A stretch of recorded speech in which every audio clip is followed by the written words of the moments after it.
Good evening, metaphysical masterminds. My name is John Streets. This is Philosophy 101, course number 50967.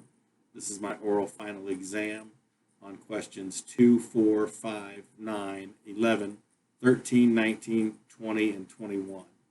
It's July 31st, 2019. From the list above, the terms used in the term paper were theism and determinism.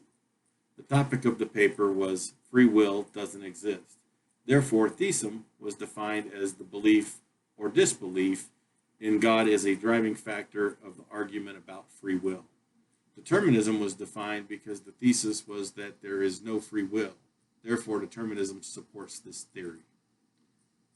The concept of an alternate reality, such as that in the movie The Matrix, is a real possibility with the advances of augmented and virtual reality.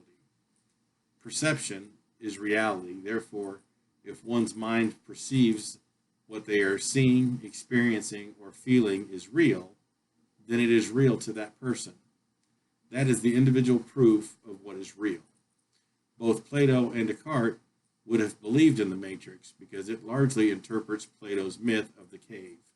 Imagine a cave. Inside are people who were born and have spent their entire lives there, chained into a fixed position, only to be able to see the wall in front of them. As far as they know, this is the entire world. And Descartes believed that whatever you saw in your mind was real to the viewer, which is exactly how the Matrix existed. The study of epistemology is important when understanding how knowledge is obtained, but more importantly, how one determines the rationale between true and false. If a person imagines something and perceives it to be real, then it exists for that person. It may not exist for any other person, but within that one person's life, it does. De Halbach says that no one is free or responsible for what they do.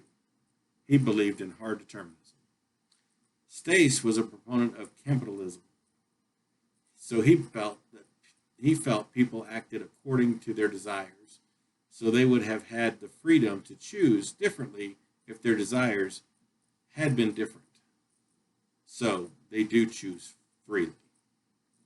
Chisholm subscribed to the concept of agent causation, which is the concept that agents themselves can bring about or cause their own choices freely.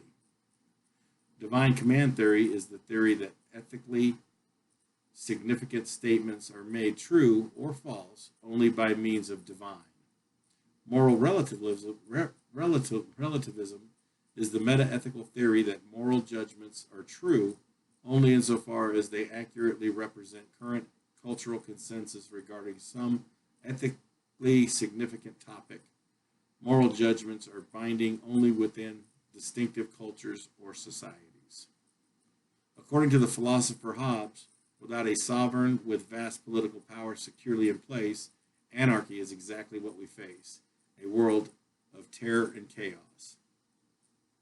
The most difficult part of philosophy is to accept that there are no certainties, which means that each individual must come to conclusions on their own. With philosophical questions, there is no way to know if someone is right or wrong, so there will always be strife between differing opinions, which creates dissensions in the human race. The most important philosophical concept that was learned in this class was a concept that Socrates taught, which is to always dive deeper and question everything, so that a person can get a better idea of their own personal philosophy, and they can explore other ideas not thought of with their narrow view of the world.